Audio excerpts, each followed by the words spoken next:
नमस्कार दोस्तों, कैसे हैं आप सब? आशा है आपको अमू के पिछले 5 चैप्टर पसंद आए होंगे। इसी कड़ी में आज मैं आपके सामने लेकर प्रस्तुत हूँ छठा चैप्टर। यह चैप्टर पिछले चैप्टरों के बनिस्बत थोड़ा लंबा होगा। इसमें काफ़ी सारे पेजेस हैं और मैं इसे एक ही टेक में, एक ही बार में कंप्लीट करना चाहता हूँ ताकि इसकी तारतम्यता, इसकी कंटिन्यूटी बनी रहे। तो आपके सामने प्रस्तुत है अध्याय 6 ज्वाल्पा। अमू के फाइनल एग्जाम हो गए। परीक्षा की तैयारी के लिए उसने कड़ी मेहनत की थी। सब सब्जेक्ट्स घोट डाले। माँ उसे लेकर रोज घंटों बैठती थी। हिंदी, इंग्लिश, मैथ, सब विषय रटाए माँ ने। वह क्लास मॉनिटर है, हर विषय में होशियार है। इसके अतिरिक्त खेल कूद, नाच गान में भी सबसे आगे रहता है। इसलिए वह अध्यापिकाओं का चहेता है। कक्षा के छात्र भी उसे अपना लीडर मानते हैं। और शरारत में तो नंबर 1 है ही। कभी कभी माँ स्कूल आ जाती है, फीस भरने या किसी अन्य काम से। टीचर माँ को अमू की सब खबर देती है। वह पढ़ाई में अच्छा है, एक्स्ट्रा करिकुलर एक्टिविटीज में नियमित रूप से भाग लेता है इत्यादि, पर चंचल है। हालांकि माँ से उसकी शिकायत करते समय उनके अधरों पर मंद स्मित होता है। शायद ऐसे ही गोपियां भी माँ यशोदा से कृष्ण लल्ला की शरारतों का बखान करती होंगी। माँ ने कहा है वह 6 वर्ष का हो गया है और अब उसे गांव के प्राथमिक विद्यालय में कक्षा 1 में भर्ती कराया जाएगा। रिजल्ट कुछ दिन बाद आएगा, तब तक वह फ्री है। उसका सारा समय आजकल मस्ती करने में बीतता है। मस्ती मतलब दोस्तों के साथ खेलना, कभी फुटबॉल, कभी क्रिकेट, कभी खो खो। खेलों का कोई अंत नहीं है। और माँ ने बताया कि भाई भी आ रहा है दिल्ली से नानी और बड़े मामा जी के साथ। तब तो मज़ा ही कुछ और होगा। परसों वे लोग पहुंचेंगे। अमू बेसब्री से प्रतीक्षा कर रहा है। अंत में वह दिन भी आ गया। पापा पौड़ी गए हैं दुकान का सामान लेने, मेहमानों को साथ लेते आएंगे। पापा लगभग हर सप्ताह पौड़ी जाते हैं। कभी कभी अमू भी उनके साथ चला जाता है। पौड़ी में गढ़वाल स्वीट हाउस के खाने की याद आते ही मुंह में पानी आने लगता है।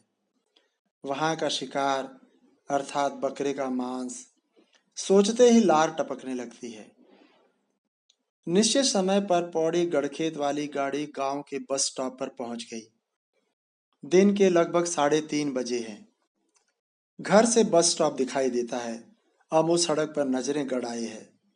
डुटियाल यानी कि नेपाली मजदूर पापा के दुकान का सामान गाड़ी की छत से उतार रहे हैं। थोड़ी देर बाद गाड़ी चल पड़ती है और वो वो रहे नानी, मामा जी और भाई। भाई पापा का हाथ पकड़कर रास्ते से नीचे उतर रहा है। उसके पीछे नानी है और अंत में मामा जी। अमू एकटक उनको देख रहा है। ये लोग इतना धीरे क्यों चल रहे हैं? ऐसे तो शाम तक ये घर पहुंच पाएंगे। इच्छा भी आवाज लगाकर तेज चलने के लिए कहे, लेकिन आवाज वहां तक पहुंचेगी नहीं। इसलिए इंतजार करने के अतिरिक्त कोई चारा नहीं है। माँ रसोई में मेहमानों के लिए शाम के नाश्ते की तैयारी में जुटी है। दादी दादी पता नहीं कहाँ है। मेहमान महादेव मंदिर के पास पहुंचने वाले हैं। उनके पीछे सिर कंधों पर सामान लादे नेपाली मजदूर हैं। ये लोग कितने मेहनती होते हैं, अमो सोच रहा है। अपने गांव देश से सैकड़ों किलोमीटर दूर एक अनजान प्रदेश में अजनबियों के बीच मेहनत मजदूरी करके अपना पेट पालते हैं। अमू को उनसे हमदर्दी हो रही है। ध्यान दोबारा मेहमानों की तरफ चला गया है। वे लोग दिखना बंद हो गए हैं। गदेरा पार कर पापा की दुकान तक पहुंच गए होंगे। पापा दुकान पर रुक जाएंगे। उन्हें सामान उतरवाना है। शाम को ही घर आएंगे। अमू, इधर आ, काम में मेरा हाथ बंटा। रसोई से माँ पुकार रही है। पुकारते ही अमू माँ के सामने उपस्थित हो गया है। माँ को देरी पसंद नहीं है। ऐसे देखती है कि पसीना छूटने लगता है। केतली में पानी भर के दे। तू चाय पिएगा? हाँ। ठीक है। केतली आधी भर दी। एक आज्ञाकारी बालक के समान अमू माँ के आदेश का पालन कर रहा है। और कुछ माँ? क्यों? कहीं भागने की जल्दी है? माँ की त्योरियां चढ़ गई हैं। कुछ नहीं, वो भाई लोग आ रहे हैं ना, तो उन्हें तो तेरे राह तकने से वे जल्दी घर पहुंच जाएंगे क्या? ना, वो अमू हकलाने लगा है। चल जा, कामचोर कहीं का। माँ ने उसे झिड़क दिया। अमू रसोई से निकलकर छज्जे के मुंडेर पर खड़ा होकर फिर रास्ते की ओर ताकने लगा है। कहाँ हैं? दिखाई नहीं दे रहे। अमू की पेशानी पर बल पड़ गए हैं। वे रहे, पानी के धारे के पास। बस कुछ ही देर में घर पहुंच जाएंगे। अमू, कहाँ चला गया तू? ये लड़का भी ना मौका मिलते ही खिसक लेता है। धेले का काम नहीं करना चाहता है। इधर आ, ये बर्तन धोने के लिए रख दे और इन डिब्बों को अपनी जगह पर रख। जब देखो कुछ न कुछ काम करने को बोलती रहती है ये माँ भी। काम करते हुए अमू भुनभुना रहा है। हो गया? जा, आंगन में झाड़ू लगा दे। पराल फैला है, वे लोग आते होंगे। माँ, मैं जाता है या? आंखें तरेरती माँ अमू को घूर रही है। अमू ने झाड़ू उठाया और आंगन बुहारने लगा है। जब देखो मुझे काम करने के लिए बोलती रहती हैं। सारा काम मुझसे कराती हैं। भाई जब घर पर होता है तो उसे कुछ काम करने के लिए नहीं बोलेंगे। झाड़ू लगाते हुए अमू की आवाज रुआंसी हो गई है। अमू का बुदबुदाना सुनकर माँ अपनी हंसी नहीं रोक पाई। साथ ही दया भी आई। बेचारा बच्चा ही तो है अभी। माँ, नानी, मामा जी, भाई आ गए। उत्तेजित स्वर में माँ को सूचना देकर दौड़ते हुए आंगन पार कर अमू मेहमानों के स्वागत के लिए रास्ते पर ही पहुंच गया है और नानी मामा जी के पांव छूकर भाई से लिपट गया है। भाई कितना बड़ा दिख रहा है, अमू चकित है। दादी और माँ भी आंगन में आ गई हैं और मेहमानों का कुशल क्षेम पूछ रही हैं। अतिथि पसीने से नहा गए हैं। इतनी दूर से पैदल चलकर जो आना पड़ा। हालांकि अमू स्कूल जाते हुए रोज ही इतना रास्ता तय करता है, लेकिन ये लोग तो दिल्ली से आए हैं, थक गए होंगे। मेहमान कमरे में बैठ गए हैं। अमू भाग कर पानी के 3 गिलास सस्तरे में रख कर ले आया। मामा जी की शादी तय हुई है इसी सितंबर में। बुलावा देने आए हैं। कार्ड बाद में डाक से भेजेंगे। नाश्ता करके नानी और मामा जी रेस्ट कर रहे हैं। दोनों भाई अमू के कमरे में हैं। 1 साल बाद उनकी मुलाकात हो रही है। भाई दिल्ली की, अपने स्कूल की, दोस्तों की बातें बता रहा है। अमू एकटक सुन रहा है। गौरा लगभग 6 महीने की हो गई है। अमू भाई को उससे मिलवा रहा है। अचानक हे अमू की आवाज आई। भक्ति है, खेलने के लिए बुला रहा है। आज उनका क्रिकेट का मैच है। माँ से आज्ञा लेकर दोनों भाई खेलने भाग गए। रुमुख होने पर ही लौटेंगे। रोज की तरह आज भी खेल कम, झगड़ा ज्यादा हुआ। विरोधी टीम बैटिंग कर रही थी, अमू की टीम फील्डिंग। अमू बॉलिंग कर रहा था। पहला ओवर वही फेंकता है। उसकी बॉल खेलना सबके बस की बात नहीं। ऐसी जगह पर टप्पा डालता है कि सामने वाला चकरा जाता है। आज भी यही हुआ। पहली बॉल पर ही बैट्समैन गच्चा खा गया और स्लिप पर कैच दे बैठा। अमू उत्तेजना से उछलते हुए क्रीज पर दौड़ने लगा। Out, out. तभी पीछे से नो बॉल, नो बॉल की आवाज आई। अमू ने मुड़कर देखा।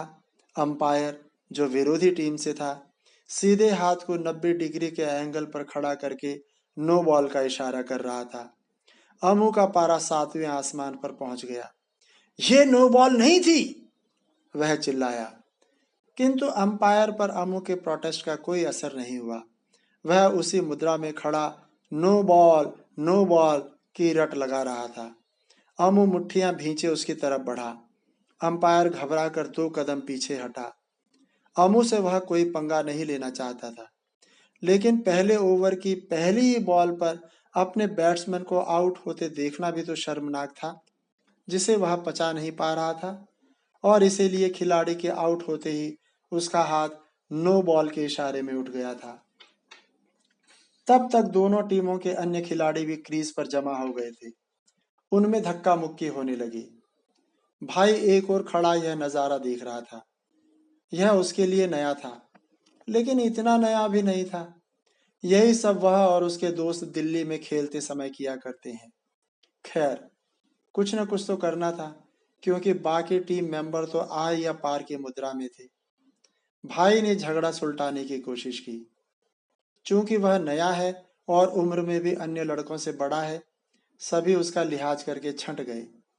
अंत में निर्णय हुआ कि पहली गेंद को नहीं गिना जाएगा और बैट्समैन को आउट नहीं माना जाएगा। अमू को यह निर्णय मंजूर नहीं था, किंतु और कोई चारा न देख उसे भी मानना पड़ा। खेल फिर आरंभ हुआ, किंतु अब अमू का खेल पर ध्यान केंद्रित नहीं कर पा रहा था। अतः दोबारा बॉल फेंकने पर पहली गेंद पर चौका दे बैठा। विरोधी समवेत स्वर में चौका चौका चिल्लाने लगे। अमू का खेल फिर लय नहीं पकड़ पाया और पहले ओवर में 8 रन दे बैठा। अगला ओवर भाई को मिला। भाई ने अपनी उंगलियों और कलाई का बेहतर इस्तेमाल करते हुए फिरकी फेंकी। टप्पा ऑफ साइड पर पड़ा। बैट्समैन ने यह सोचते हुए कि बॉल बाहर जा रही है, छोड़ दिया और बॉल अंदर की ओर घूमती हुई सीधा मिडिल स्टंप से जा टकराई। आउट आउट के हल्ले से आकाश गूंज उठा। अमू ने भागकर भाई को गोद में उठाने की कोशिश की, लेकिन उठा नहीं पाया और दोनों नीचे गिर गए। मैदान किलकारियों से भर गया। अगली बॉल पर फिर भाई ने बैट्समैन को गच्चा दिया और बॉल बल्ले से टकराकर लॉन्ग ऑन में खड़े फील्डर के हाथों में जा पहुंची। खेल का मैदान मतलब खेत शोरगुल में डूब गया। 10 ओवर के मैच में प्रतिद्वंदियों ने 44 रन बनाकर अमू की टीम को जीतने के लिए 45 रन का लक्ष्य दिया। टीम की शुरुआत अच्छी नहीं रही। पहले ओवर में ही एक विकेट गंवा बैठे। खेल धीरे धीरे आगे बढ़ता गया। टीम के खिलाड़ी थोड़े थोड़े अंतराल पर आउट होते रहे और अंततः अमू की पूरी टीम 36 रन बनाकर 8वें ओवर में ही धराशायी हो गई। विरोधी पक्ष एक दूसरे को बधाई देने लगा और जीते हुए खिलाड़ी हारे हुओं को चिढ़ाने के लिए उनके सामने नाचने लगे। अमू फिर झपटा, लेकिन भाई ने थाम लिया। जहां जीती हुई टीम के सदस्य हो हुल्लड़ मचाते हुए घर को चले, वहीं हारी हुई टीम के खिलाड़ी निराशा से पैर पटकते हुए बुझे कदमों से विदा हुए। घर पहुंचते पहुंचते अंधेरा घिर चुका है। कोई और दिन होता तो अमू को डर लगता। पता नहीं कब कहां से भूत आ जाए या बाघ ही सामने दिख जाए, किंतु आज भाई साथ होने से ढाढ़स है। अभी कुछ दिन पहले ही तो भीतर खोला का सत्तू चाचा बाघ बाघ चिल्ला उठा था। आसपास के घरों से लोग बाहर निकल आए। हो हल्ला मच गया। सीटियां बजने लगी। लोग थालियां बाल्टियां पीटने लगे। रात्रि के लगभग 8 बजे का समय रहा होगा। अमो पढ़ाई कर रहा था। दादी कथरी सी रही थी। शोर सुनकर वे भी बाहर निकल आए थे। अपने घर के आंगन में खड़े राम सिंह चाचा से दादी ने पूछा, हे राम सिंह, क्या हुआ रे? वो ताई बल सत्तू रास्ते से जा रहा था। अचानक क्या देखता है कि सामने बाघ खड़ा है। डर के मारे बाघ बाघ चिल्ला पड़ा। बाघ ही था, कोई कुत्ता तो नहीं देख लिया उसने? वैसे भी वह 1 के 3 लगाता है। दादी बोल पड़ी थी। दादी भी क्या कह रही है। बाघ देखा होगा तभी तो बाघ बाघ चिल्लाया होगा सत्तू चाचा। अमू को दादी पर गुस्सा आया था। पता नहीं चाची, जो मैंने सुना तुम्हें बता दिया, राम सिंह चाचा का जवाब था। इसलिए अमू प्रयास करता है कि अंधेरा होने से पहले ही घर पहुंच जाए। वह तो आज भाई साथ है, इसलिए जल्दी नहीं है। खाना तैयार है। पापा दुकान से आ चुके हैं। मामा जी के साथ ऊपर अपने कमरे में बैठे हैं। अमू और भाई को वहां जाने की इजाजत नहीं है। माँ ने एक कटोरी में चिकन का साग देकर अमू को भेजा। दरवाजा भिड़ा हुआ है। पापा, ये कटोरी ले लो। दरवाजा थोड़ा सा खुला। अमू ने कटोरी अंदर खिसकाई। पापा ने कटोरी अंदर खींची और दरवाजा फिर बंद हो गया। लेकिन इतने में ही अमू बहुत कुछ भांप चुका है। दरवाजा खुलते ही एक अलग ही गंधबाज उसके नथनों में समा गई है। जरूर मामा जी दिल्ली से लाए होंगे। सीढ़ियां उतरकर अमू रसोई में प्रवेश कर गया है। मेरा मेडिकल ट्रेड है, इसलिए कमांड हॉस्पिटल बंगलौर में पोस्टिंग है। लगभग 2 माह पूर्व एक रात मैंने एक अजीब सपना देखा। मैंने देखा कि मैं चारों ओर से सांपों से घिरा हूं। सपना देखते ही मेरी नींद उचाट हो गई। फिर सोचा कि सपना ही तो है और सपनों का तो कोई सिर पैर नहीं होता। मैं दोबारा सो गया। सभा एकाग्रचित्त मामा जी को सुन रही है। रात्रि भोज के पश्चात आंगन में सभा सजी है। मंद बयार बह रही है। गर्मी के मौसम में ठंडी हवा देह को सुकून दे रही है। मामा जी एयरफोर्स के संस्मरण सुना रहे हैं। कुछ दिन पश्चात एक रात फिर वही सपना देखा कि मेरे चारों ओर सांप रेंग रहे हैं। मेरी आंख खुल गई। यह कैसा सपना देख रहा हूं मैं? फिर मामा जी? अमू उत्सुकता से कहानी सुन रहा है। उसे आदत है दादी के साथ हुंकारा भरने की। कहानी के बीच में फिर क्या हुआ पूछने की। उसके बाद तो मुझे लगभग रोज ही इस तरह का सपना दिखाई देने लगा। मैं परेशान हो गया। रात को ठीक से सो नहीं पाता था और दिन भर हॉस्पिटल में ड्यूटी करनी पड़ती थी। इस कारण सारा दिन उबासियां लेता रहता था। और इधर हॉस्पिटल में भी एक घटना हो गई। श्रोताओं के कान खड़े हो गए हैं। अमू उचक कर बैठ गया है। भाई नानी से चिपक गया है, जैसे उसे पता हो मामा जी आगे क्या कहने वाले हैं। कैसी घटना मामा जी? अमू ने फिर पूछा। बीच बीच में हमारी नाइट शिफ्ट होती है। रात में वार्ड में मरीजों के साथ ड्यूटी करनी पड़ती है। उनका ब्लड प्रेशर जांचना, बुखार चेक करना, दवाई देना आदि काम होते हैं। कुछ दिन पूर्व एक एयरफोर्स ऑफिसर की सड़क हादसे में मौत हो गई थी। एक सुबह वह स्कूटर पर घर से हॉस्पिटल आ रहा था। रास्ते में किसी वाहन ने टक्कर मार दी। घायल अवस्था में उसे इसी अस्पताल में भर्ती कराया गया, किंतु चोट काफी लगी थी, इसलिए बचाया न जा सका। उसी ऑफिसर की मौत के तुरंत बाद जब मेरी नाइट शिफ्ट लगी तो मेरे दोस्त मजाक करने लगे। रात को सावधान रहना, हो सकता है उस अफसर का भूत तुझे डराए। लेकिन यह एक मजाक था, इसलिए उनकी बात सुनकर मैं केवल हंस दिया। एक रात मरीजों को चेक करके मैं अपने टेबल पर बैठकर रजिस्टर में ब्यौरा दर्ज कर रहा था। एक रात सभी मरीजों को चेक करके मैं अपने टेबल पर बैठकर रजिस्टर में ब्यौरा दर्ज कर रहा था। सभी मरीज सो चुके थे। वार्ड में अंधेरा था। केवल मेरी मेज पर एक लैंप जल रहा था। काम समाप्त करते करते 1-1:30 बज गए थे। लेटने के लिए कोई बेड तो था नहीं। कुर्सी पर बैठकर पैर टेबल पर पसार कर मैं भी सोने की कोशिश करने लगा। अमू के दिल की धड़कन तेज हो गई है। उसने सबके चेहरों पर दृष्टि दौड़ाई। सभी की आंखें मामा जी पर जमी हैं।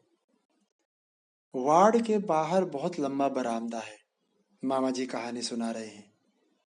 अभी मुझे ठीक से नींद आई भी नहीं थी कि बरामदे के एक कोने से ठक ठक की आवाज आने लगी, जैसे कोई व्यक्ति एड़ी वाले जूते पहनकर चल रहा हो। ठक ठक की वह आवाज धीरे धीरे पास आने लगी और मेरे वार्ड के दरवाजे पर आकर रुक गई। मुझे लगा शायद कोई वार्ड में आना चाहता है। मैं दरवाजे की कुंडी खोलने के लिए उठने लगा, किंतु तब तक वह व्यक्ति ठक ठक करता वापस चला गया। मैं दोबारा सोने की कोशिश करने लगा। थोड़ी देर बाद वही ठक ठक की आवाज पास आने लगी और दरवाजे पर आकर फिर रुक गई। अब मुझे अचरज हुआ। कौन है ये बंदा जो दरवाजे पर आकर रुकता है और फिर वापस मुड़ जाता है? इस बार मैं अपनी जगह से नहीं उठा, पर मेरे कान बाहर की ओर ही लगे थे। तीसरी बार जब वही आवाज सुनाई दी तो मुझे क्रोध आया। ये अवश्य ही मेरा कोई मित्र है जो मेरे साथ मजाक कर रहा है, मुझे डराने की कोशिश कर रहा है। मैंने ठान लिया कि जैसे ही वह आवाज पास आएगी, मैं झटके से उठकर दरवाजा खोल दूंगा। अमू माँ से चिपक गया है, भाई नानी की गोद में बैठ गया है। माँ, पापा, दादी आंखों में डर, उत्सुकता का मिला जुला भाव लिए कहानी सुन रहे हैं। धीरे धीरे वह आवाज पास आने लगी। मैं दरवाजे पर जाकर खड़ा हो गया। मैं निश्चित था कि बरामदे में चहलकदमी करने वाला मेरा कोई जानकार, कोई दोस्त ही है। जैसे ही ठक ठक की वह आवाज दरवाजे पर आकर रुकी, मैंने कुंडी खोलने के लिए हाथ बढ़ाया, किंतु इससे पहले कि मेरा हाथ कुंडी तक पहुंचता, मुझे जोर का झटका लगा, जैसे बिजली की नंगी तार को छू लिया हो। वह तो लकड़ी का दरवाजा था, उस पर तो करंट नहीं होना चाहिए था, और मेरा हाथ अभी तक हवा में ही था। दोबारा कुंडी खोलने के लिए हाथ बढ़ाया तो फिर तेज झटका लगा। मैं आज तक नहीं समझ पाया कि ऐसा क्यों हुआ। अचानक मेरे शरीर में सिहरन हुई, मुझे पसीना आने लगा, कंपकंपी छूटने लगी, शरीर अशक्त हो गया, पैरों में मानो जान नहीं रही, और मैं भर भरा कर वहीं पर बैठ गया। यह कंपकंपी ठंड या बुखार में होने वाली कंपकंपी नहीं थी। यह ऐसा एहसास था जिसे बताने के लिए मेरे पास शब्द नहीं है। बाहर नीरव शांति थी, जैसे कोई दरवाजा खुलने की प्रतीक्षा कर रहा हो, और अंदर मैं पत्ते की भांति कांप रहा था। थोड़ी देर बाद वह आवाज वापस आने लगी। मैं उठने लगा, पर मेरे पैरों ने मेरा साथ छोड़ दिया। उसी प्रकार बैठे बैठे ही घिसट घिसट कर मैं मेज तक पहुंचा। मेज का सहारा लेकर किसी प्रकार खड़ा हुआ और निढाल कुर्सी पर लुढ़क गया। उसके बाद भी ठक ठक की वह आवाज कई बार दरवाजे तक आई और लौट गई, किंतु मैं फिर उठने का साहस नहीं कर पाया। एक ओर तो मुझे रोज सपने में सांप दिखाई देते थे, और ऊपर से यह घटना। भोर होने तक जूतों की ठक ठक की वह आवाज बरामदे में आना जाना करती रही, और अंततः बंद हो गई। फिर क्या हुआ मामा जी? अमू से पूछे बिना न रहा गया। इस घटना के बाद मैंने रात की ड्यूटी से अपना नाम हटवा दिया। सभी लोग सांस रोके बैठे हैं। अमू ने पापा की घड़ी में समय देखा, 11:30 बज गए हैं। किसी अन्य दिन अब तक उसकी आधी नींद पूरी हो चुकी होती, किंतु आज जैसे नींद भी दस्तक देना भूल गई है। मैं बहुत व्याकुल हो गया था, समझ नहीं पा रहा था क्या करूं। जिस वार्ड में मेरी ड्यूटी थी, उसी में मेरे सहयोगी, जो उत्तराखंड से ही हैं, के एक रिश्तेदार भर्ती थे। बुजुर्ग थे, बातों से ज्ञानी मालूम होते थे। उनसे जान पहचान हो गई थी।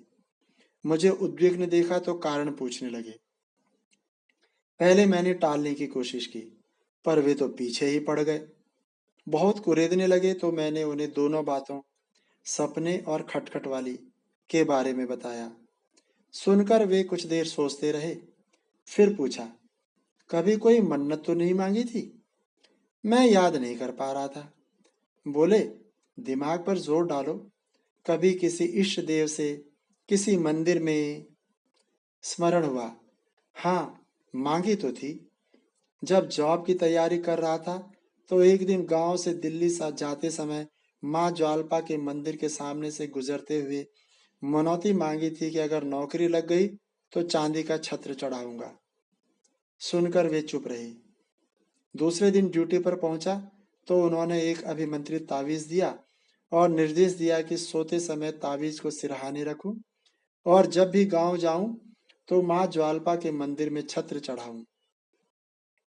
तावीज को सिरहाने रखने के बाद मुझे सांपों के सपने दिखने बंद हो गए। मामा जी चुप हो गए हैं। उसके बाद मामा जी? अमु फिर पूछ बैठा है। उसके बाद कुछ नहीं, मामा जी हंसने लगे। फिर बोले, हम 1-2 दिन में ज्वाल्पा मंदिर जाएंगे। जाते हुए पौड़ी से चांदी का छत्र खरीदेंगे। उसी समय तय हो गया है। मंदिर कल नहीं, परसों जाएंगे, क्योंकि कल माँ को गेहूं काटने जाना है। गेहूं की कटाई जोर शोर से चल रही है। माँ अपनी सहेलियों के साथ उनके खेतों में काम करने जाती है। सहेलियां माँ के साथ हाथ बंटाने आती हैं। इस तरह आपसी सहयोग से काम चलता है। आज माँ के साथ अमू और भाई भी जाएंगे। जितने हाथ होंगे उतनी जल्दी काम होगा। माँ के साथ समू चाची और मेघना ताई है। इसके अलावा बिच्छी ताई और उसकी बहू है। बिच्छी ताई हर काम में माँ दादी की सहायता करती है। दादी उनका बहुत एहसान मानती है। कहती है वे लोग ना होते तो उसे बहुत परेशानी होती। वे हमेशा हर काम में उसके साथ खड़े रहे हैं। उन लोगों के अपने खेत नहीं हैं। दूसरों के घरों खेतों में मजदूरी करके अपना पेट पालती हैं। माँ दादी समय समय पर पैसे अनाज देकर उनकी मदद करती है। महिलाएं गेहूं के छोटे छोटे पूले बनाकर अमू और भाई को दे रही हैं। दोनों भाई उन पूलों को सिर पर उठाकर घर ले जा रहे हैं। खेत से घर तक के 3 चक्कर लगा चुके हैं। शुरुआत में भाई और वह एक दूसरे से होड़ करते हुए दौड़ दौड़ कर काम कर रहे थे। लेकिन अब भाई की चाल धीमी हो गई है। शायद थक गया है। उसे ऐसा काम करने की आदत जो नहीं है। अमू अभी भी उसी दमखम से एक के बाद एक गट्ठर धो रहा है। 4, 5, 6, 7, 8, 9। बस अब नहीं। अब उसे भी थकान होने लगी है। भाई तो कब का घर पर रुक गया है। वह अकेला ही काम कर रहा है। भूख भी लगने लगी है। दादी ने सबके लिए खाना पकाया है। खाना खाकर थोड़ी देर सुस्ताकर सभी फिर से काम में जुट गए हैं। वे दोनों भाई भी लगातार काम कर रहे हैं। 10, 11, 12। भाई थक कर चूर हो गया है। अब वह एक कदम भी नहीं चल पा रहा है। माँ ने उसे आने से मना कर दिया है। अमू अभी भी काम किए जा रहा है। 13, 14। बस अब सामर्थ्य नहीं रही और पूले ढोने की। उसे माँ पर गुस्सा आ रहा है। कौन माँ बच्चे से इतना काम कराती है। उसकी उम्र का तो कोई ख्याल ही नहीं है। भूल जाती है कि वह केवल 6 वर्ष का है। आखिर उसके मुंह से विरोध के स्वर फूट ही पड़े। बहुत हो गया। मैं और काम नहीं करूंगा। बस एक गत अर्थात एक फेरी और फिर नहीं बोलूंगी। मेरा राजा बेटा। माँ उसकी चिरौरी कर रही है। अमू के सिर पर फिर एक गट्ठर लाद दिया गया है। फिर एक और इस तरह शाम होते होते अमू गेहूं के 18 गट्ठर सिर पर लाद कर घर पर ढेर लगा चुका है। थक कर निढाल हो गया है। बदन टूट रहा है। दिन का खाना कब का हजम हो चुका है। अब शरीर हिला ढुला भी नहीं पा रहा है। पीछे पीछे माँ भी घर पहुंच गई है। माँ को देखा। साड़ी मिट्टी में सनी हुई है। बालों पर गेहूं की बालियां चिपकी हैं। मुंह से स्वतः उफ उफ की आवाज निकल रही है। लेकिन माँ को तो आराम नहीं है अभी भी। अभी तो वह सरा को दुहेगी, रात के खाने की तैयारी करेगी, सब्जी काटेगी, आटा गूंथेगी, सबको खाना खिलाएगी। और आजकल घर पर हैं भी तो कितने जने। मन ही मन गिन रहा है। 4 हम, नानी, मामा जी, भाई, 3, कुल 7 लोग। कितना खाना बनाना पड़ रहा है माँ को। और वह भी दिन में 3-3 बार। उसे माँ पर दया आ रही है। माँ, पानी। आ माँ चौंक गई। अमू पानी का गिलास लिए खड़ा है। माँ ने अमू को खींचकर गोद में बिठा लिया और मेरा बेटा, मेरा प्यारा बेटा, कितना काम किया तूने आज, कहते हुए उसका मुंह चूम लिया। अमू शर्मा रहा है। छोड़ो, छोड़ो ना, मुझे हाथ मुंह धोना है। माँ की पकड़ से अपने को छुड़ाते हुए अमू कमरे में भाग गया है। सुबह नहा धोकर ज्वालपा मंदिर के लिए प्रस्थान किया। दादी घर पर है। गांव से पौड़ी तक पहुंचे। पौड़ी से कोटद्वार वाली बस में बैठ गए हैं। रास्ते में ज्वालपा में उतर जाएंगे। दोनों भाइयों ने एक सीट पर कब्जा कर लिया है। स्टेशन पर भीड़ है। बस कछुए की गति से सरक रही है। किंतु जैसे जैसे भीड़ कम होने लगी, बस ने गति पकड़ ली। बुआ खाल तक हल्की चढ़ाई है। उसी चढ़ाई पर ड्राइवर बस को भगा रहा है। सड़क के दाईं ओर चीड़ और देवदार के पेड़ों से आच्छादित पर्वतमाला है। बाईं ओर गहरी घाटी। घाटी की ढलान में बने घर कुकुरमुत्तों जैसे दिखाई पड़ते हैं। घाटी के तल पर पौड़ी से श्रीनगर को जाने वाली सड़क दिख रही है। बस कुछ ही देर में बुआ खाल पहुंच गई। बुआ खाल दो पर्वतों के संधि स्थल पर बसा एक छोटा सा बाजार है। बाजार देखने से उनीदा मालूम होता है। मुख्य सड़क से कटकर एक सड़क इसी बाजार के बीच से बाईं ओर को जाती दिख रही है। सड़क के दोनों ओर 10-15 मकान और दुकानें हैं, पर मानव उपस्थिति नगण्य है। केवल कुछ मवेशी घूमते दिख रहे हैं। ये सड़क खिरसू जाती है, पापा बता रहे हैं। खिरसू में अंग्रेजों का बनाया हुआ इंटर कॉलेज है। पापा ने दोनों का ज्ञानवर्धन किया। दोनों ने खिरसू का नाम पहली बार सुना, और अगर वहां पर अंग्रेजों का बनाया इंटर कॉलेज है तो इसमें विशेष क्या है, यह भी वे समझ नहीं पाए। उनके गांव के पास कोट इंटर कॉलेज है, उसके जैसा ही तो होगा खिरसू का स्कूल भी।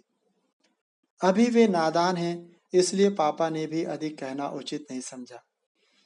किंतु 100-150 वर्ष पूर्व अंग्रेजों द्वारा पौड़ी गढ़वाल में स्थापित ये विद्यालय किसी समय शिक्षा के एकमात्र केंद्र हुआ करते थे, जिनमें पढ़ने के लिए विद्यार्थी 30-40 किलोमीटर पैदल चलकर आया करते थे। चाहे वह पौड़ी में 1865 में स्थापित मैसमोर स्कूल हो, 1884 में निर्मित कांस्केत इंटर कॉलेज हो, या 1907 में स्थापित खिरसू स्कूल। बच्चों को पढ़ाने को लालायित अभिभावक इन्हीं गिने चुने स्कूलों में अपनी संतानों को भेजा करते थे। बुआ खाल समाप्त होते ही घाटी के दर्शन हुए। चीड़ के ऊंचे ऊंचे पेड़ों से आच्छादित पर्वत श्रृंखला दूर तक चली गई है। उसके मध्य सर्पिणी सी पसरी टेढ़ी मेढ़ी सड़क पर गाड़ी मानो फिसल रही है। रात में बारिश हुई थी। घाटी में बादल तैर रहे हैं। दोनों बच्चे मंत्रमुग्ध प्रकृति की सुंदरता का पान कर रहे हैं। उधर वो पहाड़ देख रहे हो, वहां दादी का मायका है। पापा ने हाथ से इंगित करते हुए बाईं ओर घाटी के पार इशारा किया। दोनों भाई उत्सुकता से उस ओर ताकने लगे। पहाड़ की छाती पर माला के मनके से बिखरे गांव दिखाई दे रहे हैं। इनमें से कौन सा दादी का मायका हो सकता है? घाटी में तैरते बादल बीच बीच में दृश्य बाधित कर रहे हैं। दोनों बच्चों की निगाहें बाहर टिकी हैं। एक एक कर कस्बे और बाजार आंखों के सामने से ओझल हो रहे हैं। पीछे की सीट से माँ के उल्टी करने की आवाज आ रही है। माँ को गाड़ी में बैठते ही रिंग लगने लगती है। अंततः ज्वाल्पा देवी मंदिर पहुंच गए। गाड़ी मंदिर के गेट के सामने रुकते ही श्रद्धालु उतरने लगे हैं। जिन यात्रियों को आगे का मार्ग तय करना है, वे गाड़ी में बैठे बैठे ही खिड़कियों से मंदिर की दिशा में 54 के सिक्के उछाल रहे हैं और हाथ जोड़कर मनौती मांग रहे हैं। मामा जी ने भी ऐसे ही मन्नत मांगी थी क्या? अमू पूछना चाहता है, किंतु मामा जी पापा से बात करते हुए आगे चले गए हैं। मंदिर पश्चिमी नयार अर्थात नदी के तट पर स्थित है। सड़क से नीचे उतरने के लिए कच्चा रास्ता है। सड़क से ही मंदिर के दर्शन हो रहे हैं। अमू ने श्रद्धा से हाथ जोड़कर आंखें मूंद कर प्रणाम किया। मामा जी की कहानी सुनकर माँ ज्वाल्पा की शक्ति से अमू प्रभावित है। माँ घर से धूप अगरबत्ती माचिस लाई है। बाकी पूजा सामग्री एक दुकान से खरीद ली है। दोनों भाई एक दूसरे का हाथ पकड़े दौड़ते हुए नीचे उतरने लगे। दौड़ो मत, ठोकर लग जाएगी, पीछे से पापा की आवाज आई। दोनों के पैरों पर ब्रेक लगे। कुछ ही देर में परिवार मंदिर के प्रवेश द्वार पर खड़ा है। गर्भगृह में देवी माँ की मूर्ति के बाईं ओर पुजारी बैठे हैं। एक श्रद्धालु परिवार हाथ जोड़े दूसरी ओर बैठा है। वे लोग अपनी बारी की प्रतीक्षा करने लगे। मंदिर के आंगन में लोहे का घंटा लटक रहा है। अमू ने उछलकर बजाने की कोशिश की, किंतु छू भी नहीं पाया। 2-3 बार प्रयत्न करने पर भी असफल रहा। भाई ने भी उछलकर छूने का प्रयास किया, किंतु उसका हाथ भी नहीं पहुंच रहा है। पापा ने दोनों को बारी बारी से हाथों में उठाकर घंटा बजवाया। घंटे की ध्वनि जल तरंगों के समान चारों ओर फैल गई है। अंदर बैठे श्रद्धालु बाहर निकल आए हैं। माँ नानी ने पल्लू से सर ढक लिया है। सभी माँ की मूर्ति के सामने हाथ जोड़कर बैठ गए हैं। माँ ने पूजा का सामान पुजारी जी को थमा दिया है। पुजारी छोटी सी घंटी बजाते हुए पूजा कर रहे हैं। कुछ ही समय में पूजा समाप्त हो गई। सभी आंखें बंद कर माँ के सामने श्रद्धा न थे। कुछ मांग लो देवी से। माँ के शब्द कानों में पड़े। क्या मांगू? अमो सोच नहीं पा रहा है। इसी उधेड़-बुन में है कि सब लोग बाहर निकलने लगे। धत! मैं तो कुछ भी नहीं मांग पाया। इन लोगों को ऐसी भी क्या जल्दी थी? झल्लाते हुए अमो सोच रहा है। मंदिर के प्रांगण को छूकर बहती नयार में श्रद्धालुगण डुबकी लगा रहे हैं। अमो ने पानी में पैर डाला। ओह! कितना ठंडा है। तुरंत बाहर खींच लिया। सभी एक बारगी हंस पड़े। मामा जी पानी में उतर गए हैं। भाई भी उनका हाथ पकड़े पानी में खड़ा है। माँ, पापा और नानी किनारे बैठकर प्रकृति को निहार रहे हैं। अमो भी साहस करके भाई के पास खड़ा हो गया है। कल कल बहता पानी, नयार के दूसरी ओर गंभीर मुद्रा में खड़ा पर्वत, मंदिर से आने वाले घंटे की टन टन ध्वनि, सारा परिवार एक साथ। अमो अभिभूत है। और क्या चाहिए? और क्या मांगे माँ से? यही तो सबसे बड़ी खुशी है। यह दिन, यह पल, यह क्षण हमेशा हमेशा के लिए उसके स्मृति पटल पर अंकित हो गया है। अमो उदास है। नानी, मामा जी, भाई के दिल्ली लौटने की घड़ी आ गई है। ज्वाल्पा से वापसी में पौड़ी से तीनों नानी के गांव चले गए थे। भाई नानी को छोड़ना ही नहीं चाहता है। कुछ दिन वहां बिताकर कल वापस आ गए थे। शाम से घर का माहौल उदासी भरा था। माँ चुपचाप काम में व्यस्त थी। दादी भी कुछ न कुछ कर रही थी। दोनों भाइयों के बीच भी अधिक बात नहीं हुई, जैसे बातों का खजाना समाप्त हो गया हो। रात्रि में खाना खाते समय भी सभी चुप चुप ही रहे और समय से पहले ही सोने चले गए, क्योंकि अगली सुबह जल्दी उठना था। इसलिए आज अमू उदास है। मन भारी है। सामान कल रात ही पैक कर लिया गया था। माँ सबको हल्दी और चावल का टीका लगा रही है। नानी दादी गले मिल रही हैं। मामा जी और भाई दादी के पैर छू रहे हैं। दादी ने भाई को गले लगा लिया है। फिर उसके हाथ में कुछ पैसे रखे हैं। दादी की आंखें नम हैं। भाई का चेहरा भावहीन। माँ ने एक बैग अपने सिर पर उठा लिया है। भाई का बैग पापा ने ले लिया है। सभी बस पकड़ने चल पड़े हैं। रास्ते में मिलने वाले भाई को अगले वर्ष दोबारा गांव आने को कह रहे हैं। भाई हाँ हूँ कर रहा है। 15-20 मिनट में वे लोग बस स्टॉप पर पहुंच गए हैं। नीचे मोड़ पर पौड़ी जाने वाली बस आती दिख रही है। कुछ ही देर में उनके पास पहुंच जाएगी। माँ भाई को अपने से चिपकाए खड़ी है। उसे समझा रही है कि नानी मामाओं को तंग न करे, अपनी पढ़ाई पर ध्यान दे, शरारत न करे। अमू ने भाई का हाथ पकड़ा हुआ है। बस पहुंच गई है। माँ का गला भर्रा गया है। आंखों में आंसू हैं। पापा हमेशा की भांति गंभीरता ओढ़े हैं। चेहरे पर कोई भाव नहीं है। अमू भी रो रहा है, जोर जोर से। रोना नहीं चाहता है, किंतु रुलाई रुक ही नहीं रही है। भाई भी सुबुक रहा है। उनके गाड़ी में बैठते ही माँ की रुलाई भी फूट पड़ी है। बस चलने लगी है। माँ, पापा और अमू खोए खोए खड़े हैं। किसी का वहां से हिलने का मन नहीं कर रहा है। उस तरफ ध्यान ही नहीं है। चलो चलते हैं। अंत में पापा की आवाज कानों में पड़ी। भारी कदमों से तीनों नीचे उतर रहे हैं। पापा दुकान चले जाएंगे, माँ और अमू घर। मित्रों, यह चैप्टर थोड़ा लंबा हो गया। थोड़ा क्या, काफी लंबा हो गया, लगभग 39 मिनट। लेकिन मुझे उम्मीद है कि यह चैप्टर आपको पुराने चैप्टरों की भांति अच्छा लगेगा, बल्कि मुझे लगता है यह ज़्यादा अच्छा लगेगा। अब कहानी में एक गतिशीलता आ रही है।